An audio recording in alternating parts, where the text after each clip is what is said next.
welcome to Chai Chat with Lavina. India buzz we can hear everywhere, but what does it really mean and what does it translate into is what we want to assess on this table of Chai Chat today. How easy it is to do business with India, which has been the biggest bone of contention of late. Setting up a business in India. And to discuss that, I have a fantastic panel. I have on my right Richard Heald, who is the CEO of UK-India Business Council, and they are the key body for anybody who wants to set up a business in India, to have consultation or whatever it might be, one-stop shop. Mr. Vijay Goyal, who is the chairman of ASSOCHAM, also the chairman of the London India Association of Commerce Association, representing the London businesses, and also he represents the Andhra Pradesh government. So if you have to set up any business in Andhra Pradesh, he is the person, correct? And on my left here is Sudhir Sharma, who is the chairman of Yapingo. Yapingo is thankfully hosting this as well. Thank you, Sudhirji. And Yapingo is the app you can call India with and many other countries. Come paise mein. In 4 countries. It's already there in 4 countries, growing very, very fast. And Samir, from the general manager of Gaylord's Restaurant, who gives us all the food and keeps us happy, so I have to keep him happy. Samir Berry. So thank you very much, everybody. First thing, I think, ease of doing business with India. According to the World Bank report, Richard, and anyone, of course, can say, but I will take it to Richard first. We do know that the Indian position has improved to 130th from 134 out of 184 countries. But on 3 counts or 4 counts, electricity, ease of setting up business, but it has gone down, it says, in terms of paying taxes and also other areas. So tell me, assess this ease of doing business for us. Has it actually gone better? Well, generally speaking, I think it has gone much better. I mean, we have talked to a number of our companies in the UK, and those companies that are operating in India. And I would say that about 50% of those companies that we talk to on a regular basis say that they've noticed a discernible improvement in ease of doing business. And what effectively does that mean? It means that interactions with state government or union government has improved. It's become more efficient. Getting licenses through online has become much more efficient. The steps, the licenses and steps that are required to set up businesses has also improved quite significantly. So I think that there is a general feeling that things are moving in the right direction. At the same time, a lot of companies are saying, look, we're seeing reforms that are being put in place by the Indian government, which they believe will actually move forward into positive momentum as far as ease of doing business. And I think we should also remember that, just a few months ago, if not a month ago, the Indian Parliament enacted GST, which in a stroke is going to very much significantly improve ease of doing business within the boundaries of India. So I think there are a lot of positives that one can take away. So momentum is there. Goyal Sahab, do you think, and I want you to think, Sudhirji, from the ground level, because you are the person who would set up the business, and also Yusuf, Samir, but coming to you, you are representing the Chamber of Commerce for Indian businesses here. You have, and you have the Karnataka, Andhra Pradesh business here. Have more businesses been coming to you? Do they come with the momentum, what Richard said, that there is momentum? So I echo what Richard says. Certainly, when the BJP came to power, so a lot of new initiative has been taken up, and which has certainly, created a ease of doing business.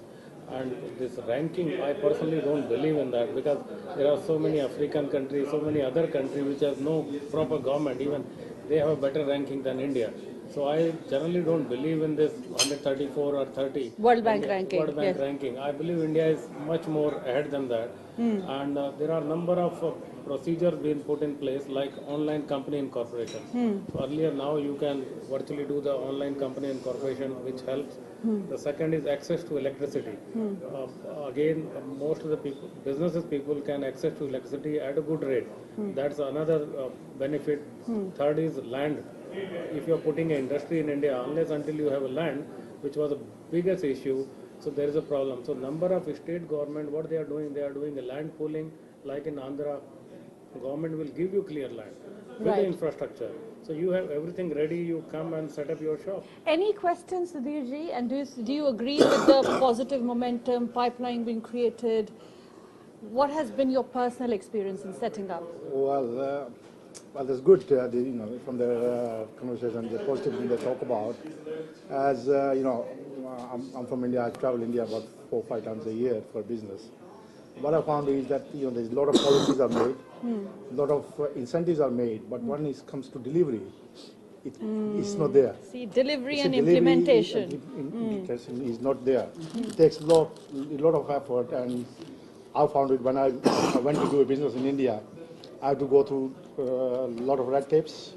The policies are there, but actual results delivering to the right people is very difficult. So unless you have to know somebody or you use connections. So, wait, that contact helps. still. Contact still helps. No. But for the same, the person who was not NRI or who is British, for him to have a contact or get the things done, it becomes very difficult unless he have a local partner who knows the business. Because doing a business, I've been doing business in UK for 20 years. The style of business doing here and doing in India is completely opposite. Yeah, but the issue of red tape, I mean, as simple as that. Red tape is there. Yes, Samir. Go ahead. Okay, hearing all this, I would share personal experience. We are part of the Quality Group of India, Yeah. the Gaylord is part of. So we have a big significant presence in North India. A couple of years back, I won't name the company, we were trying to get some restaurant chains from here to work with us in India. So thereby answering the question, providing them with a strong partner who has the know-how, who has been in the business for more than 50 years. But there was a lot of reluctance from big groups here to invest in India. They were opening up to Middle East, they were opening up to other parts of Asia, but with India I had a lot of difficulty, and actually it didn't turn up to be a positive thing.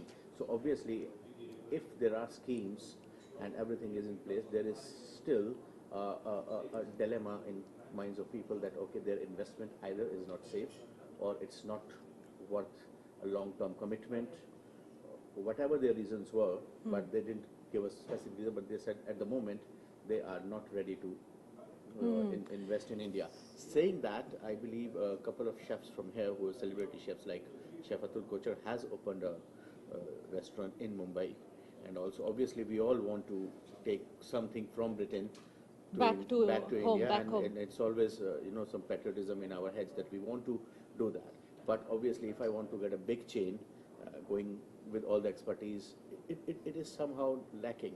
And I have also seen that some of the big chains actually came from US and all. They failed in long term. That also creates a lot of doubt. So obviously, if the things are there, and as Goel just said that that the infrastructure, the government is helping out. Even if they are helping out, then people need to be convinced. Aware and convinced.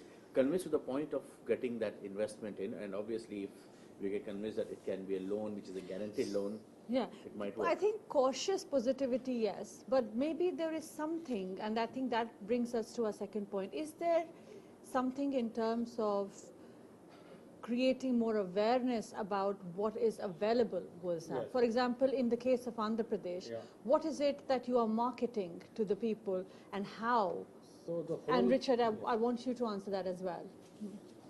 so the whole concept, let's say we talk about Andhra Pradesh, the whole concept of Yeah. the government itself is ease of doing business in Andhra Pradesh. The government is saying, come on single window clearance, we can give you all those clearances. Whatever infrastructure you need, land you need, we will provide you. as far as any permission, anything is needed, you have meeting on the table with the chief minister and all the bureaucrat, and they'll give the clearances. So the whole concept in India is evolving of doing business, how easy you do business. It's Certainly slowly evolving. And there is a competition within a state also, and they want to compete with each other and attract the investment. So today, let's say any big company from UK, Europe, anyone want to go and set up in India, he would have multiple options. He can negotiate better local state level taxes. He can negotiate better long-term facilities with the state government. So that was not 10 years ago. That was not 5 years ago. Okay, so every state is operating like a CEO. So now for these two people who are still have positivity in them, want in them, but still a caution, a note of caution. How would you address that note of caution, Richard? And how can your probably UKIBC be of help to people like these? Well, as I said, one of the key things, and as Vijay was saying, you have to understand the operating environment, and I find it rather kind of presumptuous of me to speak to people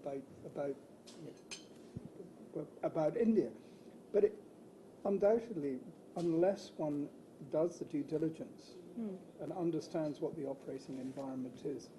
And it is changing the whole time. I mean, now, what do they need to practically do and channels for them to approach? So could you be a channel, and how would this positive cautiousness be addressed? There are a large number of entities and companies, of which mine is one, who can provide advice, and we do provide advice, particularly to medium-sized and small-sized companies who maybe want help in trying to negotiate the kind of local environment. Big companies can do it themselves, and as absolutely endorse what Vijay was saying in terms of large companies are now in a wonderful position that they can go along to the state of Karnataka and actually get states to compete for their inbound dollar. For their and therefore, they get a fantastic price in terms of land, in terms of tax, in terms of licensing, etc.